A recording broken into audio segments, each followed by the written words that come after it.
Bien, entonces veamos un poquito de los padres fundadores, a estos personajes que están aquí numerados.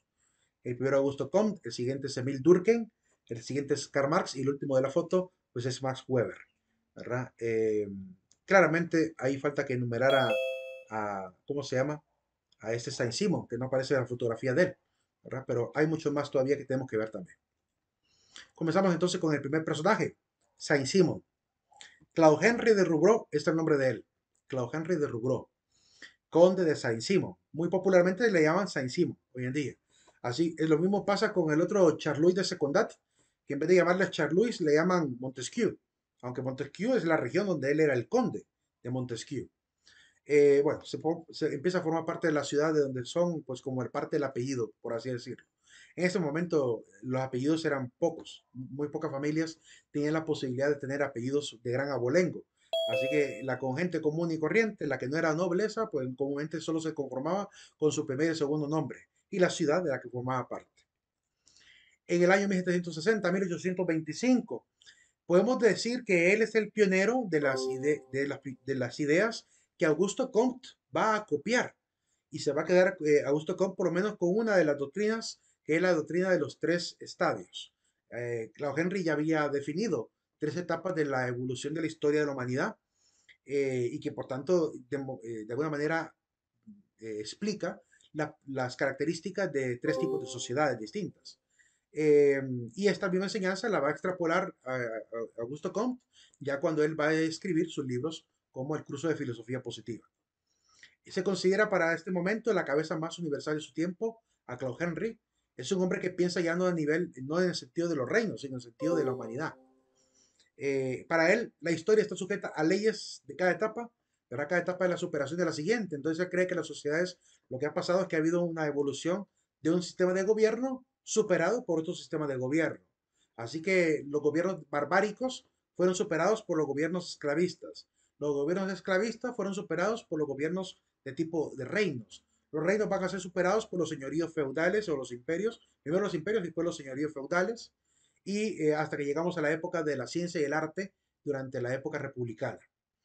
Actualmente entonces lo que predomina pues es este desarrollo histórico basado tanto en el progreso científico como también en la moralidad como en la religión.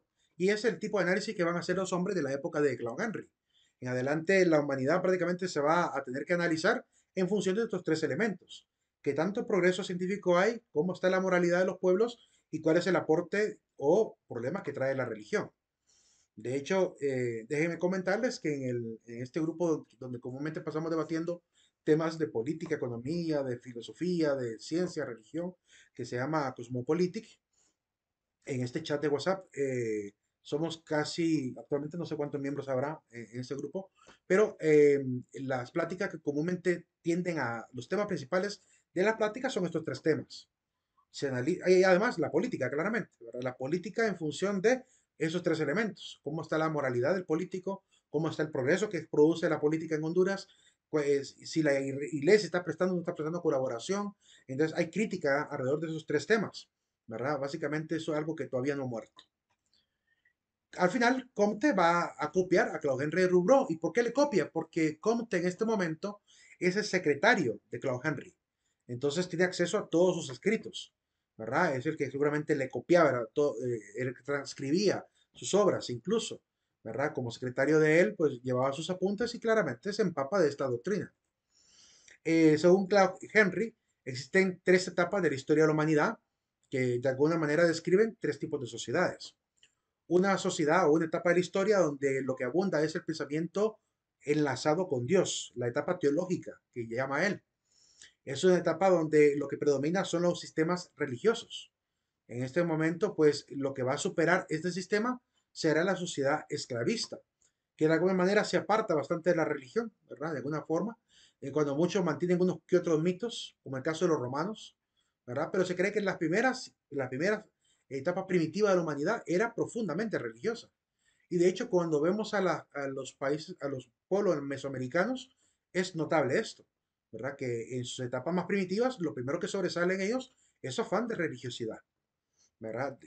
Entonces, la historia, por ejemplo, de los mayas, que venimos hablando en Historia de Honduras recientemente, se constata esto, que primero fueron un sistema teocrático, ¿Cuál habría sido la siguiente etapa? Bueno, la siguiente etapa ya estaba viéndose en su etapa tardía, que sería la de esta especie de imperio militar, ¿verdad? Que esclavizaba y que atacaba a los demás pueblos, es decir, un gobierno tipo invasor, que es la siguiente etapa de la historia que supuestamente supera a la etapa religiosa, tal como lo explica Rubro.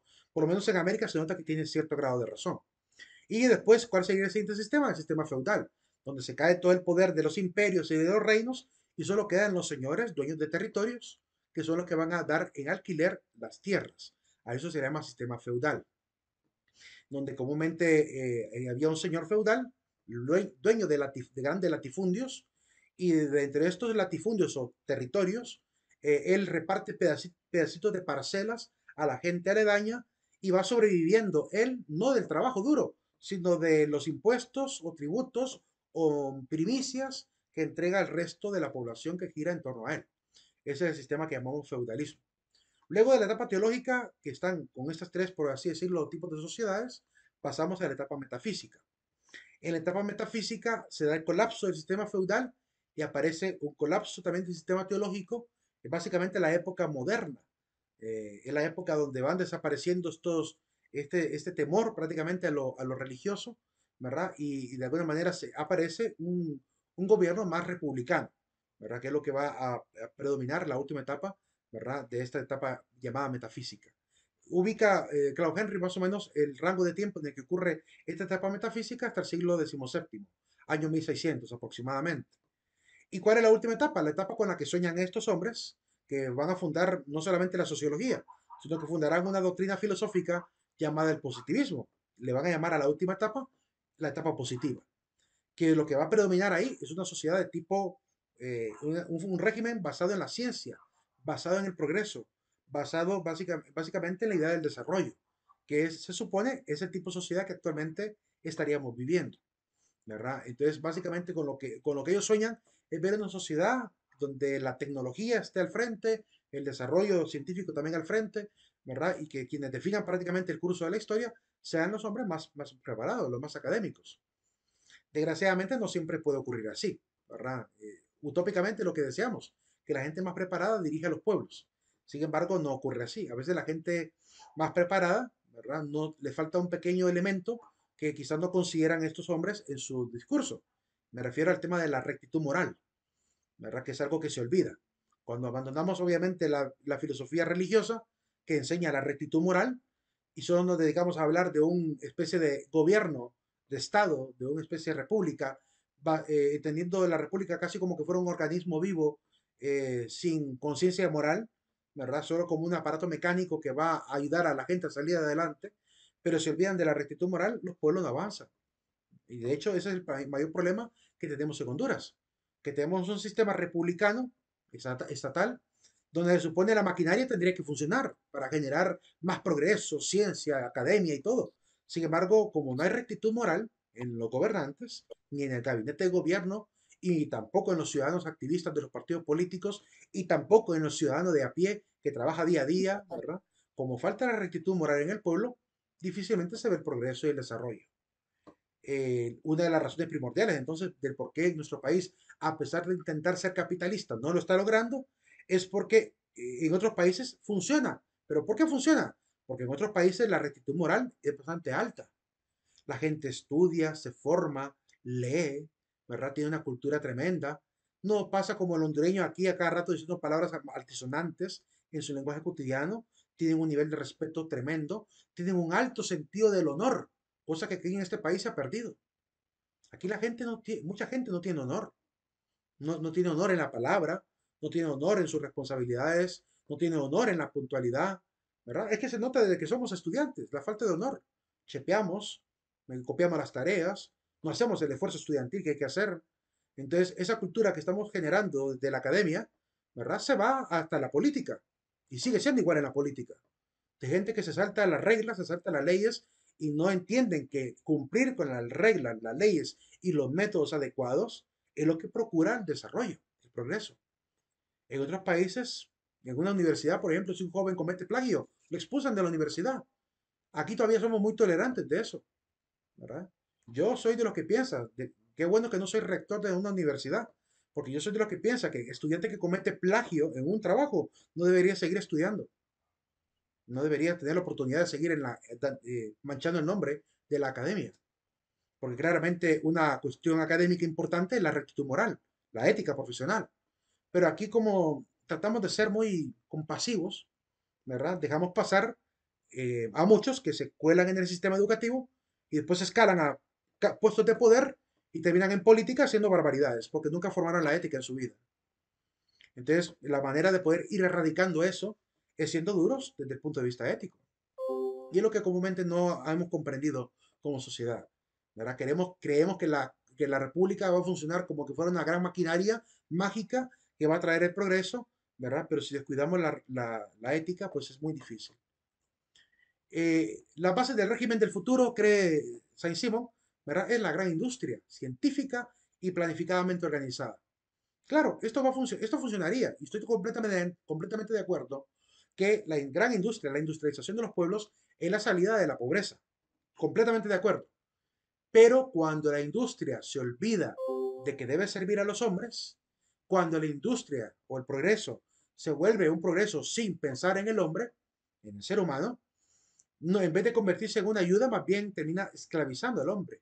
Convierte al hombre en lo que Marx de alguna manera explicaba, en un engranaje de la industria, que se le quita evidentemente su dignidad, se le vuelve esclavo, se le vuelve depresivo, se acaba la autorrealización humana.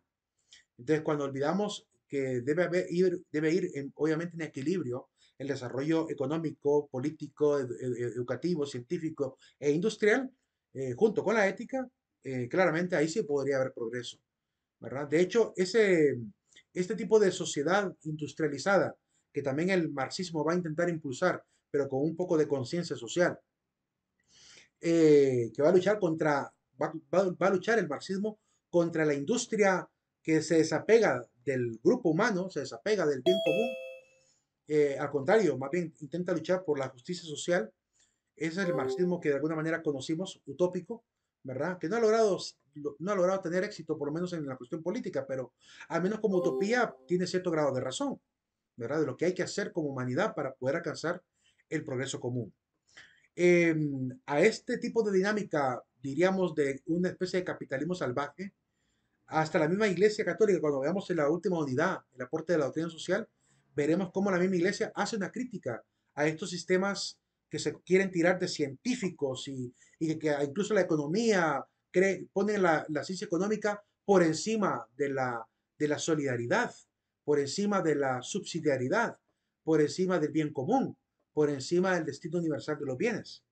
Entonces, cuando vemos una política económica o una doctrina económica que se vuelve así de mecánica, donde solamente lo único que importa es la matemática y no lograr también levantar a aquellos que están en un estado caído, los que están en la gran miseria, que Marx llamaba los de la lumpen miseria, o lumpen proletariado le llamaba él, y que son las personas que no tienen ni siquiera el trampolín para salir adelante, ¿verdad? Porque no tienen educación, no tienen ni siquiera vivienda, no tienen acceso a la salud, y por tanto que ellos salgan del círculo de la pobreza es muy difícil. Se necesita obviamente que la sociedad despierte la solidaridad para ayudar a esta clase que está prácticamente sumida en la miseria. Eso es lo que a veces olvidan estos sistemas científicos, ¿verdad? De estos economistas y estos que comúnmente proponen este sistema casi como una especie de organismo gubernamental sin conciencia social. Eh, de hecho, esa es la principal crítica que hace la Iglesia alrededor de este tema, de esta supuesta, de este supuesto liberalismo económico. La Iglesia incluso sabe que este liberalismo económico tuvo un principio, ¿verdad? Aparece en Manchester, en Inglaterra, en las universidades de Manchester, aparece este liberalismo que se le va a terminar llamando así, liberalismo manchesteriano, que lo que hacen en esta doctrina económica es poner por encima del humano, ¿verdad? Poner la regla económica. De decir, no, es que el que es pobre seguirá siendo pobre porque no se pone a producir, ¿verdad? Entonces no se toca en el corazón de decir, hay que ayudarle. No, que dicen, no, es parte de la ley económica. No es culpa mía que la ley económica funcione de tal manera y que los demás no quieran aprovecharlo, ¿verdad? ¿Y qué tal que aquel que quisiera aprovecharlo no sabe ni siquiera cómo aprovecharlo? Entonces, es una cuestión de conciencia social, ¿verdad? Que claramente Marx despierta a esa crítica, ¿verdad? Por eso va a criticar también el positivismo. Marx va a ser uno de los principales detractores del positivismo, porque lo que produjo fue esto, una especie de indiferencia social con respecto a las clases más menos privilegiadas. Es uno de los padres del positivismo, Klaus Henry. No, no se le puede considerar el primer padre, yo creo que debería ser él el primer padre, en vez de Augusto Comte, pero al final termina dándose a Augusto Comte la paternidad. Pero por lo menos hay que decir que los dos son precursores de esta doctrina.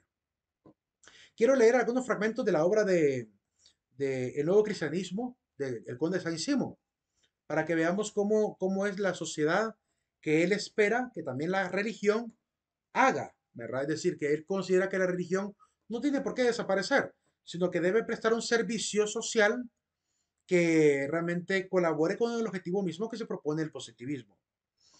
Eh, con respecto a la crítica que hace Marx, Marx va a atacar a Augusto Comte sobre todo, más que a Saint-Simon, eh, y le va a plantear a través de su literatura una crítica alrededor de esta idea muy mecánica de la industria.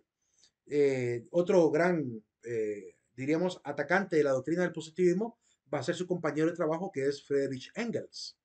Y Friedrich Engels, perdón, Engels, no, sin la S. Friedrich Engels también hace la crítica siguiente, ¿verdad? ¿Y cómo vamos a acabar, cuándo se va a acabar la pobreza? Porque claramente con ese sistema mecánico, pues difícilmente se ve cómo meter a un sistema de producción a alguien que ni siquiera tiene dónde vivir. No puede ser productivo porque ni siquiera ha conseguido lo más básico. Entonces ellos se preguntaban, ¿y la pobreza cuándo va a desaparecer? Más adelante miraremos cuál es la respuesta que le da Augusto Comte a ese ataque de las ideologías sociales de su época, y también tendríamos que decir que es una forma de extrapolar lo que dijo Comte. Los mismos discípulos de Augusto Comte, posteriormente los positivistas, le van a dar respuesta a Engels de cuándo va a desaparecer la pobreza si el positivismo es lo que termina funcionando socialmente, que eso es lo que se supone que iba a ocurrir, ¿verdad? ¿Será que ya estamos viviendo en una época verdaderamente positivista?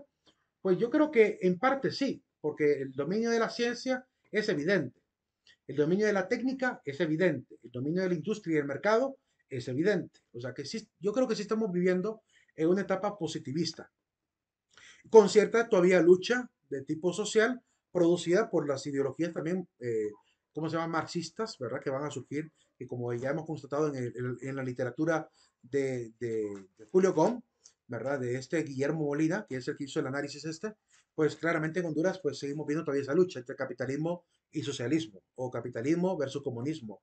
Y entonces hay todavía una lucha incluso política entre izquierda y derecha, ¿verdad? A partir de estas ideologías políticas y económicas. Con respecto a lo que dice Saint-Simon es un poco distinto de Augusto Comte respecto a esta forma de ver la sociedad, porque al menos Saint-Simon sí piensa que todo mundo participa en esa estructura social. Es decir, que incluso el más humilde zapatero es un industrial, el más humilde artesano es un industrial. Y eso es lo que a ese tipo de doctrina que considera que los industriales están obviamente en todos los niveles sociales y que son ellos los que tienen que tener voz política en un país o en un estado o en un gobierno, pues a eso se le termina llamando saint-simonismo, ¿verdad? A esa idea de que los industriales forman una clase única, ¿verdad? La clase obrera, como le queremos llamar hoy en día, porque son ellos los que realmente están al día a día produciendo lo que es fundamental incluso para los diríamos, los profesionales de segundo nivel. O sea, en primer nivel estarían ellos, porque son los que fabrican las herramientas, utensilios, para que los profesionales de segundo nivel, que sean los pintores, cantantes, los maestros, todos nosotros los que estamos haciendo trabajo secundario y que no estamos produciendo cosas para la vida cotidiana, estaríamos relegados a un segundo nivel de importancia. Es decir, entre un metalurgo o un soldador o un mecánico o un ingeniero, ¿verdad? Respecto, digamos, a alguien como nosotros maestros, ¿quién debería ocupar el primer lugar en las decisiones políticas? Según Saint-Simon, debería de ser el artesano, el ingeniero, el que hace el oficio, y no aquel que simplemente se dedica en este caso a la parte teórica. por lo cual no deberían de participar, no debería de permitirse que participen en la política aquellos que son artistas, cantantes, populares, como ha pasado en este país, que aquí hemos tenido incluso futbolistas trabajando como diputados. ¿Qué saben ellos de leyes? ¿Qué saben ellos de la sociedad productiva, del mercado, de la industria, de la empresa? Quienes deberían de formar parte más bien del gobierno, los que deberían estar al lado de las leyes, son aquellos que trabajan día a día con las empresas e industrias de este país. Ellos son los que deberían de estar en el poder, según la mentalidad de Saint-Simon, ¿verdad? Según la mentalidad de este filósofo. Para generar realmente los cambios importantes. Porque si no, después terminamos ahí con reporteros, con artistas de la farándula, que en vez de hacer leyes para mejorar la condición del pobre de este país, están haciendo leyes para celebrar el día del aguacate, el día del totoposte, el día del café con leche. O sea, para inventarse fiestas son buenos, feriados, pero para poner leyes que generen industrias y empleo para la gente que está en los lugares más bajos de la sociedad, muy poco interés. De eso es lo que pasa, que a veces la gente termina generando cuestiones hasta absurdas en medio de las supuestas gestiones legislativas. Y ahí están, ahí ellos tienen peleando por el color de la bandera y que peleando que porque si hay que quitarlo no es nuestro falino nacional, ¿verdad? O sea, unas discusiones inútiles, absurdas, para la preocupación social que tiene este país. Y es por eso que Saint Simon decía, quien debe estar al frente es aquel que trabaja, aquel que realmente conoce el día a día, el desvelo, el sudor de producir, porque son ellos los que saben lo que hace falta a la clase productora, a la clase, ¿verdad?, obrera. Y leamos un poquito esta obra, unos fragmentos que he querido seleccionar para que vean también cómo es la visión de la religión que debe jugar en la sociedad, según Saint-Simon. Saint-Simon dice lo siguiente, en la página 228 de su obra El Nuevo Cristianismo. Dice él, el cristianismo será la religión universal y única. Él creía, o creía que los asiáticos, los africanos se convertirán, que los miembros del clero europeo llegarán a ser buenos cristianos. Ojalá, ojalá. Todo el mundo quisiera que los sacerdotes dejaran de tanto escándalo y hicieran lo que tienen que hacer. ¿Verdad? Que por mucho tiempo se creía que estaban haciendo lo correcto, pero después de tantas cosas que ha ocurrido, pues nos llena de impotencia y de desesperación y preocupación. ¿Verdad? Los buenos cristianos y buenos católicos que amamos a la iglesia, estamos preocupados por tanto por lo que hacen los sacerdotes como también por lo que hacen los pastores. O sea, los religiosos aquí de todo el mundo cristiano, incluso los musulmanes. Miren, ahorita están en guerra, ¿verdad? Musulmanes contra judíos. Entonces, todas las religiones deben de preocuparse por mejorar sus relaciones diplomáticas y dejar de estar estorbando a veces a las cuestiones de desarrollo de los pueblos. Imagínense si de repente que quitaran a la política del pueblo, de los pueblos orientales del pueblo de Israel la cuestión religiosa. Quizá podrían llegar a diplomacia y acabar el conflicto, ¿verdad?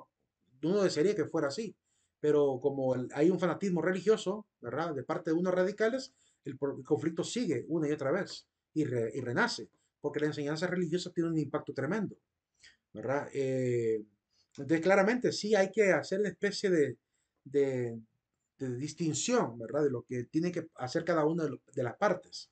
Pero él tiene una buena visión optimista, diríamos, de lo que va a pasar con la religión. Dice que al final van a abandonar todos ellos las herejías que hoy profesan, porque creía él que algunos sacerdotes y algunos ministros estaban un poco lejos del verdadero evangelio. La verdadera doctrina del cristianismo, es decir, la doctrina más general que pueda ser deducida del principio de la moral divina, será elaborada e inmediatamente cesarán las diferencias que existen entre las opiniones religiosas. De hecho, yo creo que sí se ha logrado un poco lo que Saint-Simon soñaba. ¿Cómo lo puedo demostrar? Pues cuando notamos, por ejemplo, la unidad de la Iglesia Católica a nivel mundial respecto a la doctrina social de los pueblos, la doctrina social de la Iglesia, hay unanimidad. Es decir, actualmente hay conciencia social de parte de la Iglesia unida por esto que llamamos el compendio de la doctrina social, que ayuda e ilumina sobre qué trabajo debe hacer la Iglesia en el mundo, con la sociedad misma. Entonces, claramente un sueño de Saint Simon que poco a poco se va cumpliendo.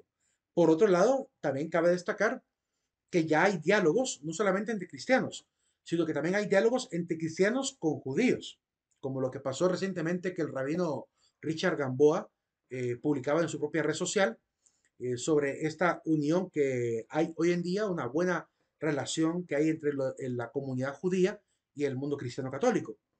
Que eso traerá paz, claramente, porque entre más hermanos seamos entre las religiones, menos polarización social va a haber y puede haber más diálogo conjunto para evitar conflictos como los que están ocurriendo ahorita en Palestina y la Franja de Gaza. Entonces, vamos a seguir leyendo un poco más de esta obra del Nuevo Cristianismo el día de mañana y también de otra obra que es de Miguel Artola, donde él intenta exponer la opinión de Saint Simon como que fuera una entrevista de pregunta y respuesta. Lo leeremos después. Nos vemos, jóvenes, el día de mañana. Recuerden firmar ahorita su salida, ¿verdad? En el aula virtual no hay contraseña. Pasen una excelente noche. Buenas noches. Buenas noches. Le- Dime. Al principio de la clase yo no puse la asistencia. No sé, no escuché el momento de que usted dijo que no había contraseña y como no compartió pantalla. Varias veces repetí de que no había contraseña. Eh, Ah, bueno. en todo caso, ustedes siempre tienen que ingresar a la asistencia y ahí ustedes van a ver si hay una llave, hay contraseña. Si no hay llave, significa que no hay contraseña. Deben entrar y poner su presente. O sea, cuando entran a poner su asistencia, tienen que ver si hay casillas. Si no hay casillas, significa que no hay contraseña. O sea que aún así, aunque yo no lo dijera, podría haber entrado a verificar si se podía colocar el presente. ¿Verdad? Buenas noches, Lick. Buenas noches. Buenas noches, Lick. Buenas noches.